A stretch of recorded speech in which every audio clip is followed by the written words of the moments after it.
मोहम्मद रफ़ी का नाम आप सुनते होंगे, एक मुसलमान कम्युनिटी से आने वाले गायक, और वो एक भजन गाते हैं कि वैष्णव जनते तेने कहिए पीड़ पड़ाई जाने रे, मन तरपत हरि दर्शन को आज।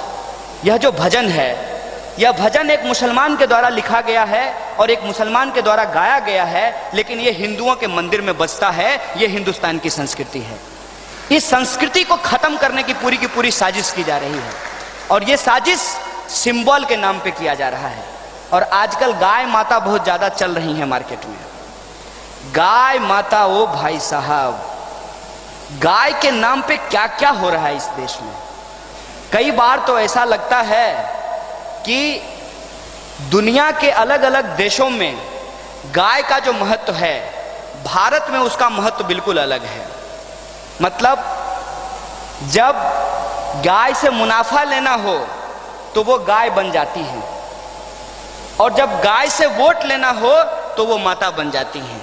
इतना जल्दी तो चंद्रकांता सीरियल में बद्रीनाथ भी अपना चेहरा नहीं बदल पाता होगा। और आजकल तो उनका जबरदस्त मार्केटिंग किया गया है। एक कंपनी है लाला रामदेव जी का, आप लोग जानते होंगे, पतंजलि। तो लाला रामदेव जी क्या करते हैं कि सब कुछ का स्वदेशीकरण करते हैं। तो आजकल ये बोले कि पतंजलि का शुद्ध घी, पतंजलि का शुद्ध देसी घी। हमने कहा घी भी विदेशी होता है क्या?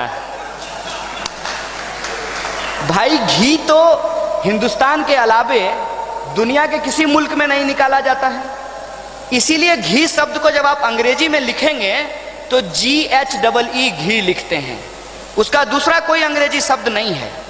दुनिया के बाकी देशों में गाय के दूध से बटर निकाला जाता है, मक्खन निकाला जाता है, घी नहीं निकाला जाता है। तो घी जब भी होगा तो वो देसी ही होगा, तो उसको अलग से शुद्ध देसी घी लिखने का क्या मतलब है? तो ये स्वदेशी के नाम पे, राष्ट्रभक्ति के नाम पे, गाय माता के नाम पे, गौमूत्र के नाम पे, गोबर के नाम पे, राम मंदिर के नाम पे, देशभक्ति के नाम पे आरएसएस अपना दुकान बहुत बढ़िया चला रही है। मतलब आप यदि ये कह दें कि राम हमारे मन में बसते हैं, हमको मस्जिद तोड़ करके मंदिर बनाने की जरूरत नहीं है, तो आपको पटाख से जो है हिंदू विरोधी कह दिया जाएगा। अगर आप ये कह दें कि राम का सवाल हमारे लिए व्यक्तिगत है, धार्मिक है, लेकिन मैं समझता हूं कि सरकार का काम देश में हॉस्पिटल बनाना, स्कूल बनाना, कॉलेज बनाना, सड़क बनाना, फैक्ट्री लगाना, किसान जो आत्महत्या कर रहे हैं उस आत्महत्या को रोकने के लिए कर्जे की माफी करना, ये काम है, तो तुरंत आपको देशद्रोही कह दिया जाएगा। अगर आप ये कह दें कि बाबा रामदेव स्वदेशी के नाम पर अपनी दुकान चला रहे हैं, तो आपको तुरंत संतों और भक्तों और परंपराओं, पता नहीं संस्कृति किसके किसके खिलाफ बोल दिया जाएगा कि सच और सही बात है। ना उसको कोई सुनने के लिए तैयार है, ना उसको कोई बोलने के लिए तैयार है। यदि कोई बोलने की कोशिश भी करे, या तो उसको रोहित वेमुला की तरह फांसी लगाना पड़ेगा, या उसको नजीब की तरह गायब कर दिया जाएगा, या फिर उसको गद्दार या देशद्रोही साबित कर दिया जाएगा। देश के अंदर यह माहौल खड़ा किया गया है, और ऐसे माहौल में जो हमारे जेन्युइन सवाल हैं, इस पूरे के पूरे फर्जी विमर्श में जो हमारे असली सवाल हैं वो कहीं ना कहीं नजरअंदाज हो रहे हैं। असली सवाल क्या है कि आप देखिए कि शिक्षा के अंदर लगातार बजट कटौती की जा रही है। शिक्षा के अंदर यदि बजट कटौती होगी, सरकारी स्कूल बंद हो जाएंगे, और जो गरीब गुरबे के बच्चे हैं वो अपनी पढ़ाई लिखाई नहीं कर पाएंगे। और इसी साजिश के तहत JNU के अंदर 83% सीट का कटौती किया गया। जहां 1400 एडमिशन होता था उसको घटा करके 100 पे ला करके रख दिया गया है। चाहते हैं कि JNU जैसे संस्थान बंद हो जाएं, ताकि इस देश के अंदर दूध बेचने वाला, खेत में काम करने वाला, आंगनबाड़ी का बच्चा, ठेला चलाने वाला, रिक्शा चलाने वाला, गरीब गुरबा का बच्चा जो है वो PhD नहीं कर पाए। क्योंकि यदि वो PhD कर लेगा तो इनके 2G 3G जीजाजी के संबंधों को समझ जाएगा। राम के नाम पे जो इनके धर्म की दुकान है उसका शटर गिरा देगा। जाति के नाम पे, रंग के नाम पे, भाषा और बोली के नाम पे जो इस समाज को बांटना चाहते हैं, जो समाज ऑलरेडी बटा हुआ है उसको अंदर ये और गहराई को बढ़ाना चाहते हैं, वो एक्सपोज हो जाएगा और लोग इनकी चाकरी छोड़ करके अपने हक की मांग करने लगेंगे, आजाद देश में आजादी की बात करने लगेंगे। इससे इनको दिक्कत हो जाएगी क्योंकि ये गुलामी की परंपरा वाले लोग हैं। ऐसा माहौल जब देश के अंदर बना है, वैसे सिचुएशन में हम लोगों को क्या करना चाहिए, ये सवाल आज हमारे सामने है। सबसे पहली बात तो ये है कि इनके द्वारा जो किया जाता है उसको जवाब देने के बजाय हम तमाम नौजवानों को, तमाम जो प्रबुद्ध लोग हैं, जो इस देश के नागरिक हैं, जिनको संविधान और लोकतंत्र में भरोसा है, उन तमाम लोगों को इस देश की जो क्रांतिकारी विरासत रही है, अशफाउल्लाह खान, भगत सिंह, चंद्रशेखर आजाद, महात्मा गांधी, बाबा साहब भीमराव अंबेडकर, ज्योतिबा फूले, चाहे जो भी क्रांतिकारी लोग रहे हों, उनके रास्तों पे चल करके एक एकता मूलक और समता मूलक समाज की स्थापना का प्रयास करना चाहिए। इनको जवाब देने के बजाय अपने मुद्दों को लेकर के, और हमारे मुद्दे क्या हैं? हमारे मुद्दे हैं कि हिंदू हो या मुसलमान हो, कोई भी इंसान जो इस देश का नागरिक है उसको बराबरी से जिंदगी जीने का अधिकार है। इस देश के अंदर चाहे किसी भी जाति या संप्रदाय का लोग हो, उसको बराबर की शिक्षा मिलनी चाहिए और जो पढ़े लिखे लोग हैं उनको रोजगार मिलना चाहिए। और रोजगार मिलने के बाद समाज के अंदर अपने तरीके से, अगर कोई मंदिर जाना चाहता है तो मंदिर जाए, अगर कोई मस्जिद जाना चाहता है तो मस्जिद जाए, अगर कोई गुरुद्वारा जाना चाहता है तो गुरुद्वारा जाए, अगर कोई नहीं जाना चाहता है तो वो ना जाए। ये जो संवैधानिक अधिकार है, इस संवैधानिक अधिकार की जिंदगी जीने के लिए सबको एक स्थिति मुहैया कराई जाए, इसके लिए संघर्ष करना चाहिए। और इस संघर्ष में जो सबसे बड़ी कमी है उस बात को मैं उजागर करना चाहता हूँ।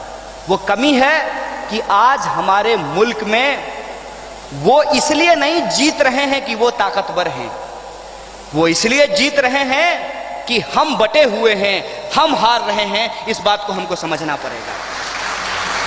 हमारी जो अनेकता है, हमारी जो ताकत है, सच बोलने वाले जो लोग हैं वो जो आपस में बैठने के लिए तैयार नहीं हैं, इसीलिए आज झूठ का बोलबाला हो गया है। ऐसा नहीं है कि झूठ का बोलबाला हमेशा रहेगा और ये लंबे समय तक रहेगा, ऐसा बिल्कुल भी नहीं है। लेकिन अभी ऐसा लग रहा है।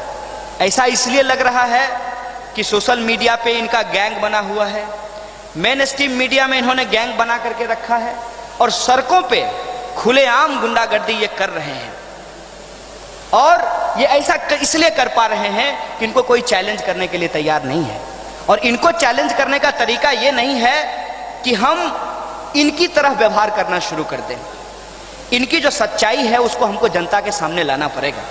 जैसे ये आजकल क्या कर रहे हैं, एंटी रोमियो स्क्वाड बनाए हैं।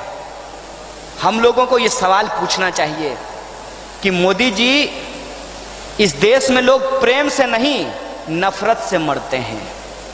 इस देश में लोग इंसानियत से नहीं हैवानियत से मरते हैं।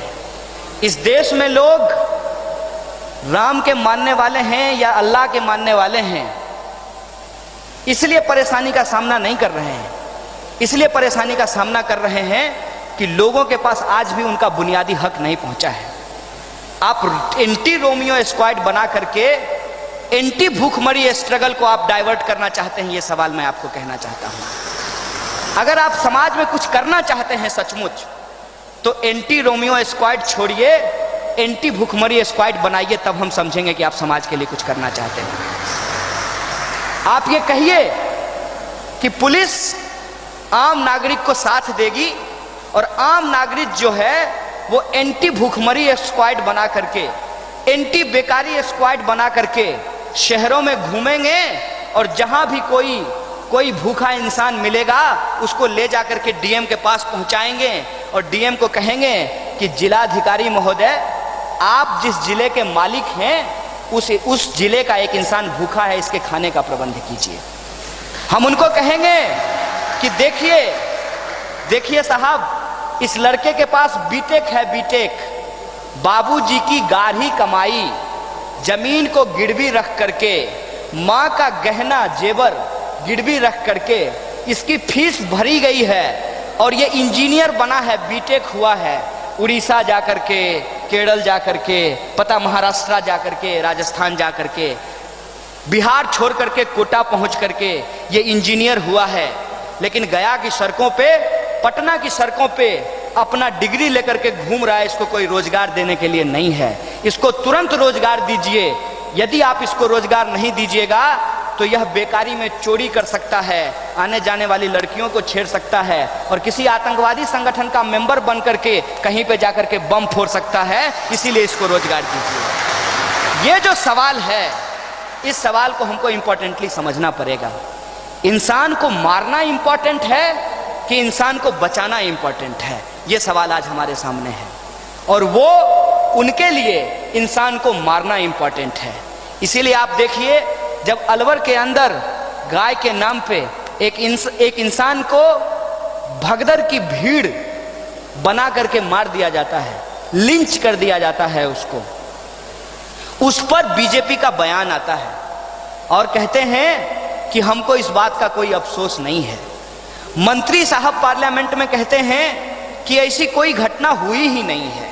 मतलब एक दलित मारा जाए तो इससे देश का कॉमन कंसाइंस को कुछ नहीं होता है, एक मुसलमान मारा जाए तो इस देश के कॉमन कंसाइंस को कुछ नहीं होता है, लोग बेरोजगारी से फांसी लगा रहे हैं तब इस देश के कॉमन कंसाइंस को कुछ नहीं होता है, और गाय माता मर जाती हैं इससे लोगों की भावना भड़क जाती है।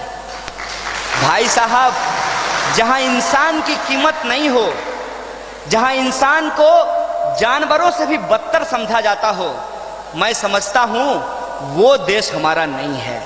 और वो देश लोग जो बनाने की कोशिश कर रहे हैं, ये हमारी प्राथमिक जिम्मेदारी है कि वैसा देश हम बनने नहीं देंगे। हमको अशफाक उल्लाह खां के सपनों का देश, हमको बाबा साहब भीमराव अंबेडकर का देश, हमको राम प्रसाद बिस्मिल का देश, हमको भगत सिंह का देश बनाना है।